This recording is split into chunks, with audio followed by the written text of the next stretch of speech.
So, what exactly should you write in your bios, overviews, and resumes to convince potential clients or employers that you are a developer worth hiring? Now, I imagine that that's a question that a lot of developers have trouble with and struggle with and worry about. Maybe even you, perhaps.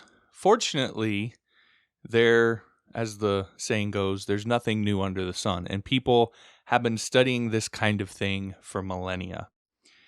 And there are simple and easy answers out there to be had. So today I'm going to take you inside one of those, and it's Aristotle's model of communication. And it is the earliest of those such models, and the one that's the most widely accepted and used.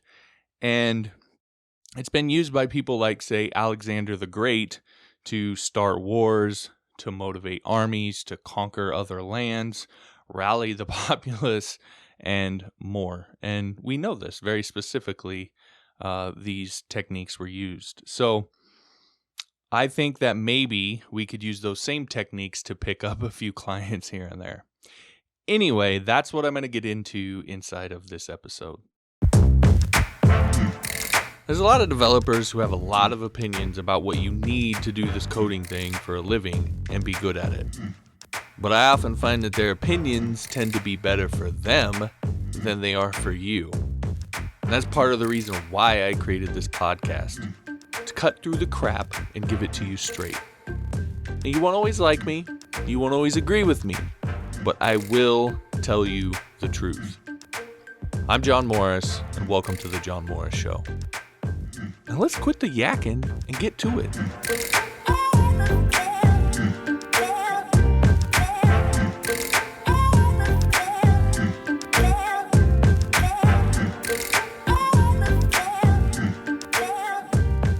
Hey there, John Morris here, johnmorrisonline.com. Welcome back to another episode of The John Morris Show. As I said, we're going to be getting into Aristotle's model of communication and talking about how to use that, and it's very much a persuasive model. We're going to be talking about how to use that in order to convince clients or potential employers that you are a developer worth hiring. And it's important to note that unlike a lot of theories of communication, communication was one of the things that I studied in college. I was a double major back then. And unlike a lot of theories of communication, it is not an interpersonal communication theory, meaning it's not a theory talking about how two people interact with one another. His was very much more of an oratory type theory, and it was really aimed at speeches and things like that. And that's especially important when we're talking about bios and overviews and resumes and so forth. Because really, in a way, what you're doing when you write a bio or an overview or anything like that is you're kind of giving a speech. Now, it's written, right? You're not actually standing in front of the audience, but you're not really having a one-on-one interaction. You're more saying something, and you kind of have to map out and predict beforehand how lots of different people might react to it. You don't get that one-on-one feedback like you do talking to somebody in person. And that's important because I know for me in particular, I kind of mentioned this in yesterday's episode, when I went from face-to-face sales to doing the more online thing, that was one of the things that really threw me for a loop. I was used to that sort of instant feedback, and I've always been just really good at kind of reading people. And that's part of what allowed me to be a good salesperson, was just that ability to read people. When you go online and you're just writing something down, you don't have any of that. And so this model is going to help you to be able to deal with that. So that's what we're going to get into today. Before I do that, I noticed quite a few people actually yesterday were interested in and took me up on the bundle that I had mentioned yesterday. So I thought I would mention again here today in case you missed yesterday's episode. But the bundle is all 5 of my flagship courses. So PHP 101, Upwork 101, Responsive Web Design 101, Spammer's Guide to Get Clients, and the No BS Guide to Get More Done. All 5 of those courses. Normally, if you bought those individually, it'd be $105 total, but you can get the bundle for just $49. So that's $56 off the regular cost. So if that sounds intriguing to you, you can head over to store.johnmorrisonline.com. There'll be kind of a banner right at the top talking about that bundle. You just click on that, and that'll take you to the info page, and that's where you can get all of the info about that bundle. Now, obviously, that'll allow you to get some training, some coding training, some Git client training that you might need in order to help you down your career path.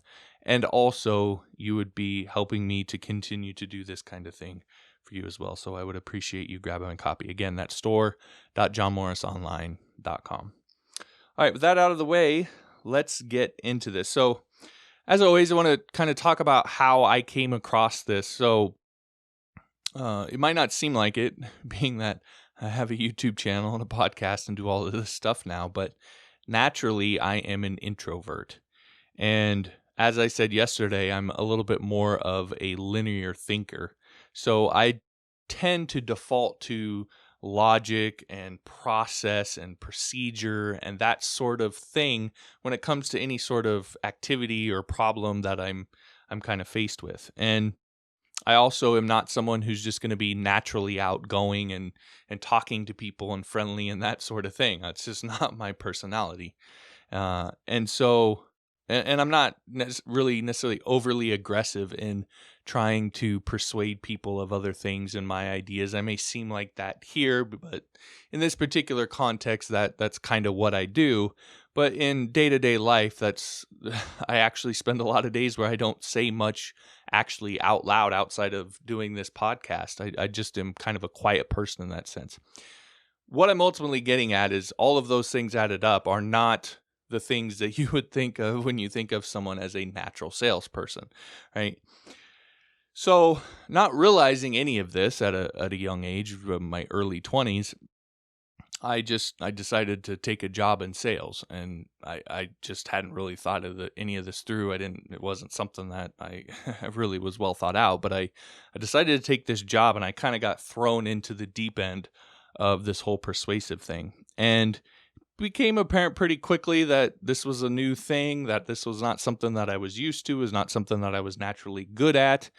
But it actually was something that I enjoyed, and so I wanted to try to get good at. It became a project for me. I don't know if you're like this, but I'm like this. When I try something and I'm not just naturally good at it, it's like, oh, okay. And it almost is like a challenge that I have to now overcome. And that's kind of what it became like for me. And so when I started trying to figure it out, I kind of started trying to logic my way through it. That's just kind of my default. That's my heuristic sort of way of thinking. And again, it became clear pretty quickly that wasn't going to work, that I couldn't logic my way to a sale with people, that it was more of an emotional process, and I kind of had to figure out how to work all of this out. And so when that happened, I did what any sort of logical linear thinker did, and I sought out more information. I can figure this out, and come up with a solution. And one of the things that I came across was Aristotle's theories. He has multiple, really, but I came across his theories on communication and persuasion. And the thing that's really nice about Aristotle, that I think if you're like me, the more the linear thinker, that you'll like about this, that will appeal to you about this, is that I think it's pretty clear that Aristotle himself was a linear thinker. If you look at all of his models, they're very logical, they're very linear, they're very sequential, they're very process and procedure oriented. And so it fit perfect into my thinking. And in particular, his model of communication really spoke to me because it felt like I could construct a kind of roadmap, right? I could sit down beforehand and I could analyze and I could logic and think through things. All things that I was naturally good at, I could do that kind of beforehand and kind of create this roadmap that then when I was actually in the moment, I didn't need to try and figure things out on the fly. I could just apply the roadmap that I had already laid out and then see how it went.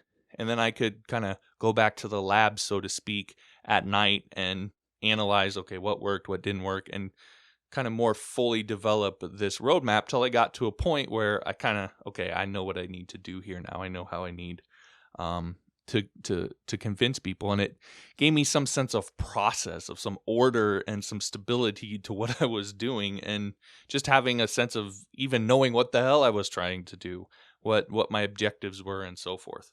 So it really, really appealed to me, and ultimately, because of that, had some pretty good success with it. So, I ended up becoming one of the top salespeople in that store.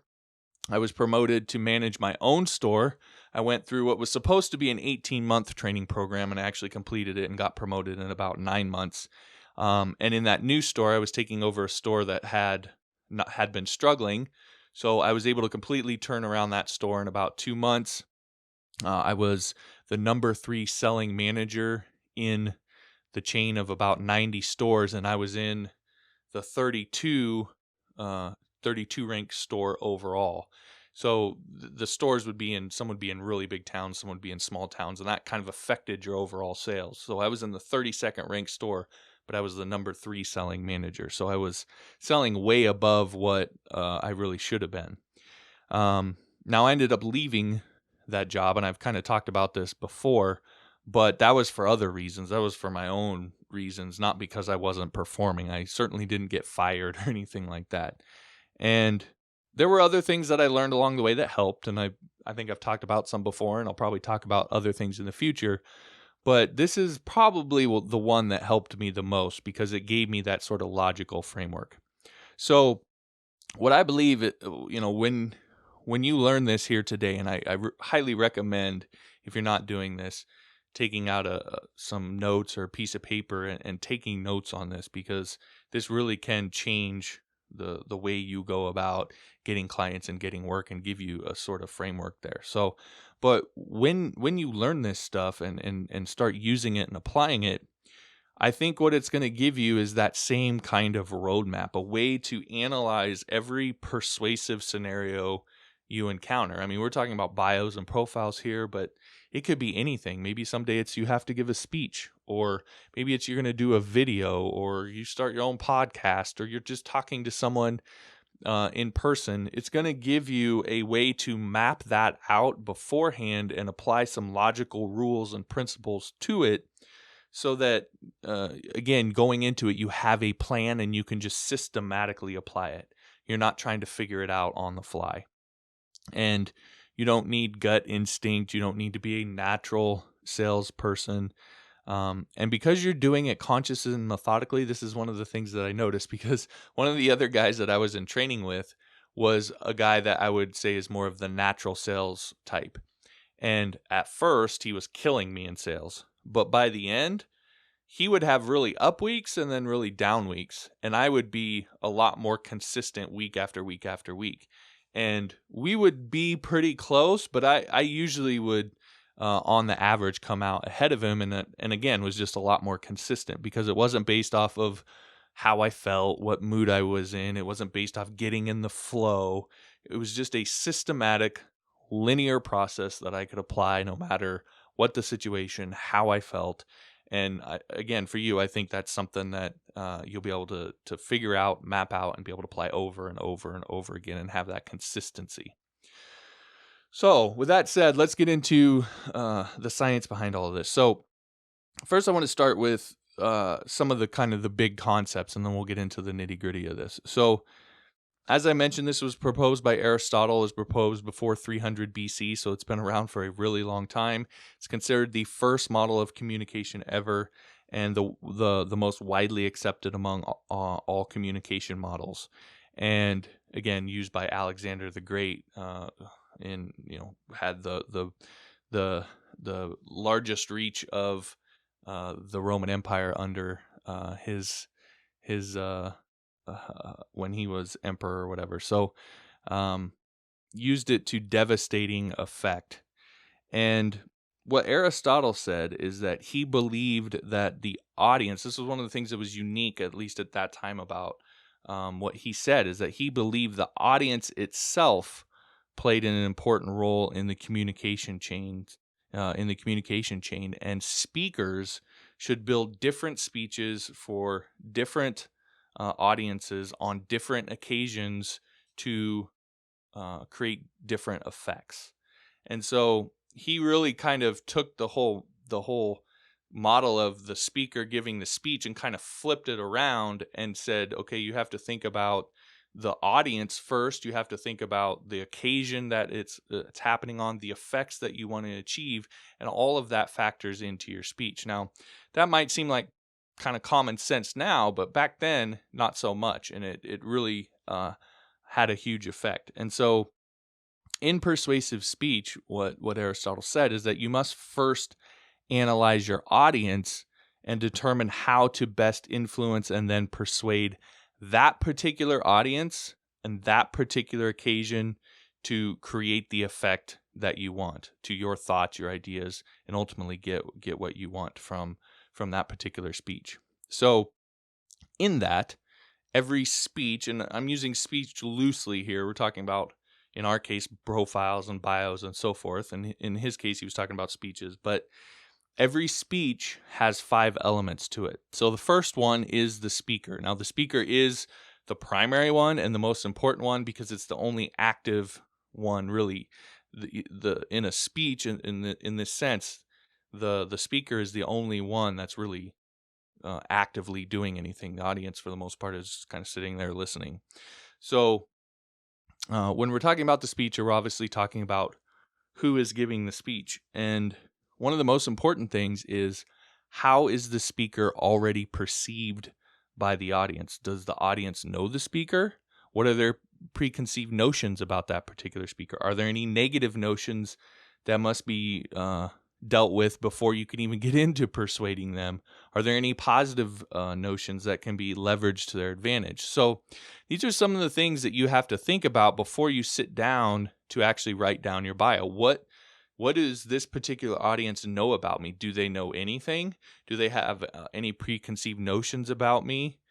Do they have any preconceived notions about any groups that I belong to? For example, me as just a developer. Does this audience have any preconceived notions about developers in general? Are any of those negative preconceived notions? Because I have to deal and dispense with those before I can ever get into getting persuasive with them. I mean, I can't talk to them about hiring me and all this sort of thing if they have this preconceived notion that all developers are slimy scam artists that are just there to take advantage of clients. I have to deal with that first before I can do anything else. So you have to go through and analyze and look at these things and try to figure out where the audience, how they perceive you already as the speaker. So that's the first element. The second element is the obvious part, which is the speech. So that's the actual words that are used. And Aristotle called the study of oral persuasion, he called it rhetoric, and said that the speech's entire purpose is to create the intended effect on that audience on that occasion. So there's nothing else that your speech is to be written for other than whatever the intended effect that you have already laid out is. Now, when it comes to the actual speech, he kind of broke this down into 3 things. He called them ethos, logos, and pathos. So ethos is related to the word ethics, and it speaks to the speaker's credibility. So that we kind of mentioned this when we were talking about the speaker, the first element. But what is the speaker's credibility in this situation? Do they have any? Do they have negative credibility? Do they have positive credibility? You need to establish that credibility right off the bat. That is why one of the things that I recommend you write first in your bios and such is establishing proof. You have to do that before you can do anything else, because you can lay out all the logic and emotional cases in the world, but if they don't believe you, it's not going to matter. So again, you have to just deal with ethos right off the bat. Next is pathos. So this is related to emotions, and it deals with the emotional bond that's created, and it really comes down to, does the topic matter to the audience? What is their emotional investment in it? And if there isn't any sort of obvious one, then you need to create that. You need to make that connection for them. So if you're a leader of an army and you're standing in the middle of a field across from your enemy, about to go into battle, the speech that you're about to give, why it matters to that particular audience is somewhat obvious, and you don't necessarily have to spend a ton of time on that.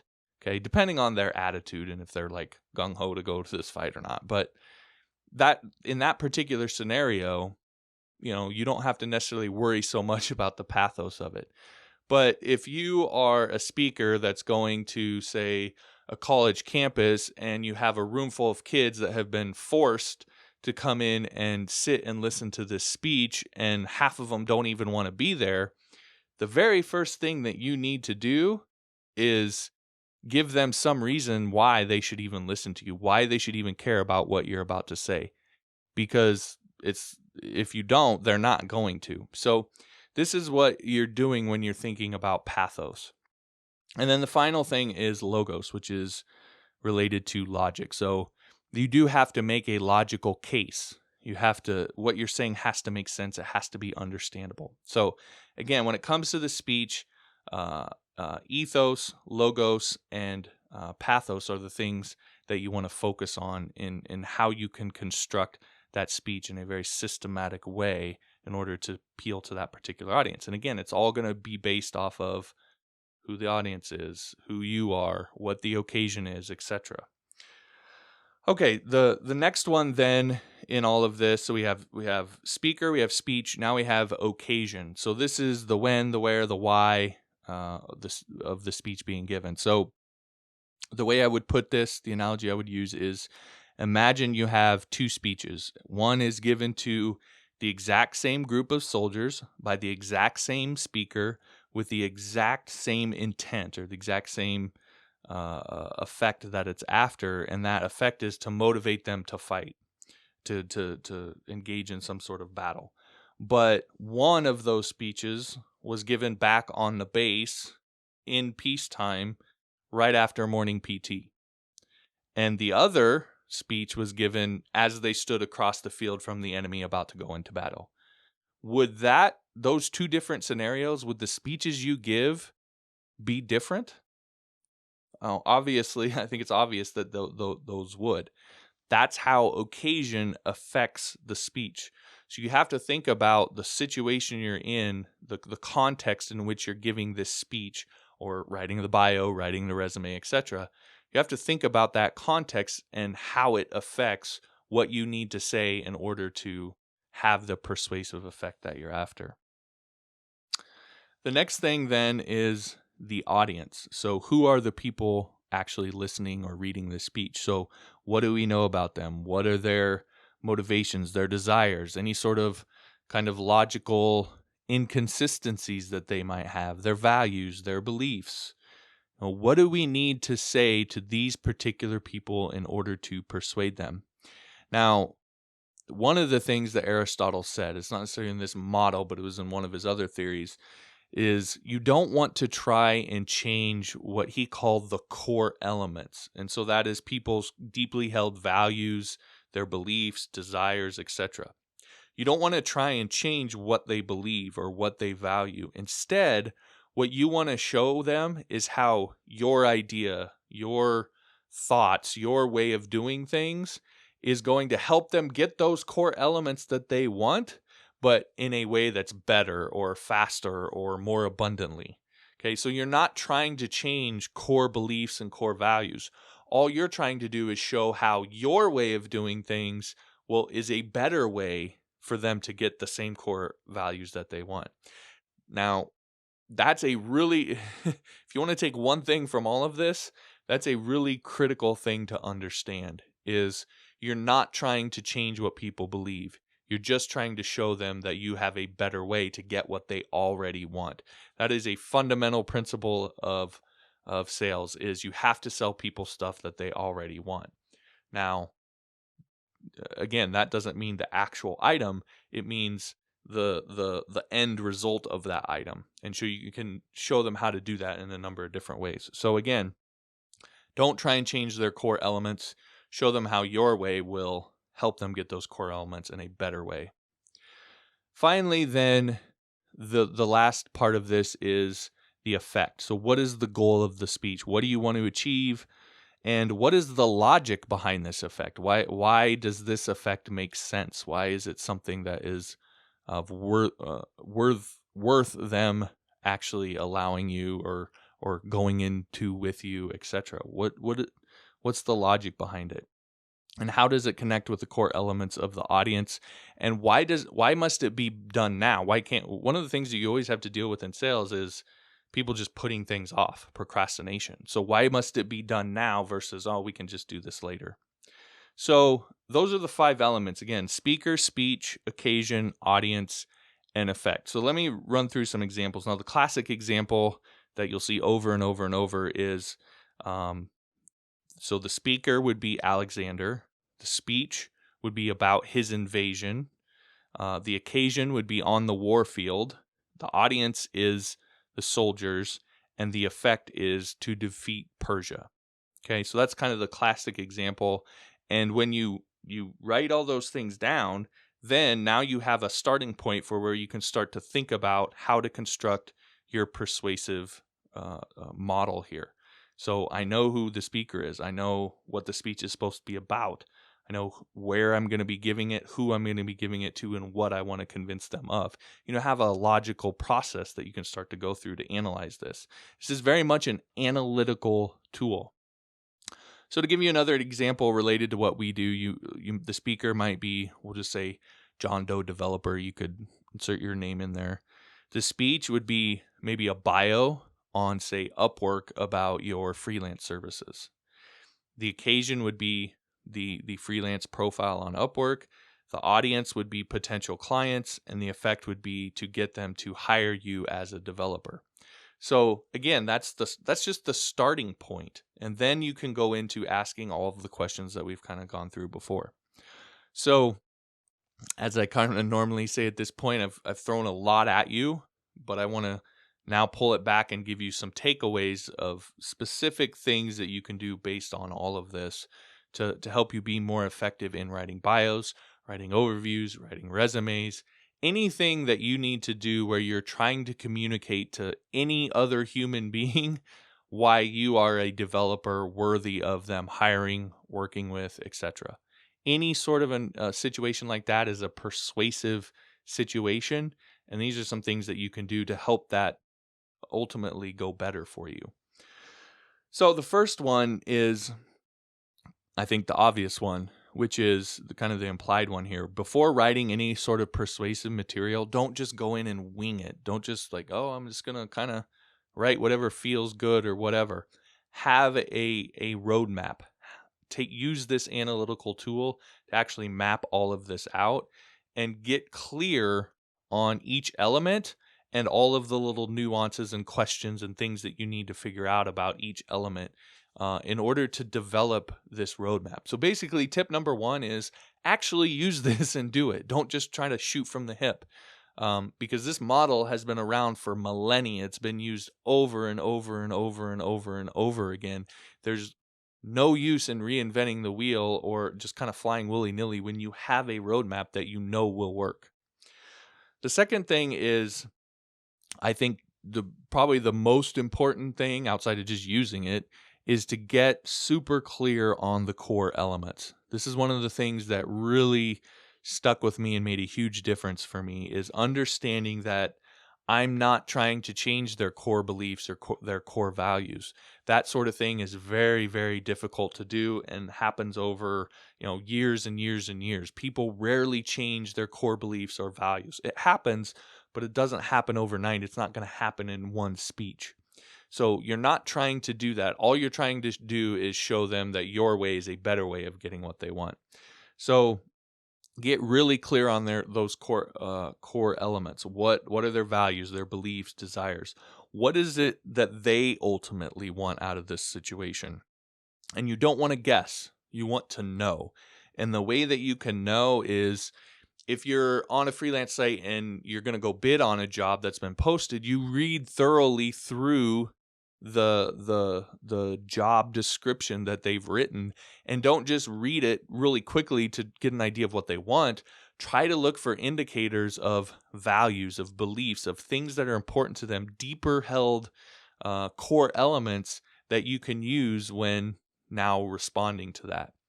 Or if that's not the case, you're just writing your kind of bio in general, go through and read a bunch of different job descriptions from clients who want similar services to what you're going to offer. So don't just read one, read 10 or 15 or 20 or 30 or whatever. And as you do, you'll start to see some sort of trends develop, and you'll start to identify kind of core elements that a lot of potential clients tend to want. And that's going to give you some insight into what it is that they really want. But keep in mind, these are when we talk about ethos, pathos, and logos, this is the pathos. These are the emotions that you need to stir in potential clients to get them to hire you. And buying is primarily an emotional process. You need to have some logic there, but it is primarily an emotional process. We buy things because we feel like buying them, not because we've logically deduced that this is the most optimal solution at this particular time. We like to think that's what we do, but it's really not. We buy based off of emotion. So you need to understand the emotions that you're dealing with before writing any of this stuff. Otherwise, you don't know how to sell to them emotionally. So get really super clear on those core elements. Finally, then, once you've done that, ultimately what the persuasive process is you understanding those core elements and you building a logical case from those core elements to what the effect that you want them to take. So why should they do this in order to get this stuff over here that they want? That's how you persuade them. That's the roadmap. And so you need to you actually need to think that through and lay that out. And it needs to make sense to you. Okay? If you're sitting there struggling, trying to figure out how to persuade someone, and you're trying to lay out this logic and it doesn't make sense to you, you're thinking to yourself, well, if I were them, I would never do this. You're never going to be able to convince them that they should do it. If you see it, they're definitely going to see it. So you have to go over it and over it and through it until you figure out what that logical connection is. And maybe it's a matter of you need to tweak the effect that you want or how you're going about doing it or whatever. So again, it has to make sense to you, and you have to go over and over and over it until you actually believe it, until it becomes so simple and obvious to you that when you're trying to explain it to people, you're almost like, it's so obvious, it's so simple, this is exactly why, right? That's the kind of mentality you want to be in because you've thought the logic through so well that it's just like, it seems like a no-brainer to you. Like, why wouldn't you do this? If you are at that point, then you're in the right position to be able to speak and communicate a persuasive message to the particular audience that you happen to be talking to. And you're in a lot better spot for being able to persuade people. So again, lay out that logical path. That is the whole thing, is their core elements, the effect you want, what's the logical path there. And then you build that, and that's the case that you make in your speech, your bio, your resume, whatever. All right. So again, I've thrown a lot at you, but again, if you need to go back through that, hopefully you're taking notes, writing some of this stuff down, and have a good, clear picture on what you need to do in order to be more persuasive in everything that you do. So that's it for this episode. If you liked the episode, be sure to like it. If you want to see the past episodes, you can go to johnmorrisshow.com. All the past episodes, all the subscribe links for iTunes, Android, all that sort of thing is over there. Also, if you like this episode, like the show, I'd appreciate it if you would rate and review it over on iTunes. You can go direct to johnmorrisonline.com/iTunes and do that.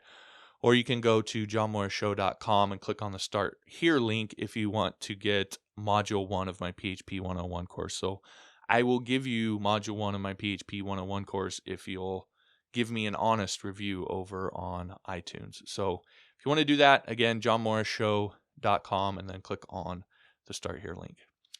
All right, that'll do it for this episode. Thanks for listening, watching. We'll talk to you next time.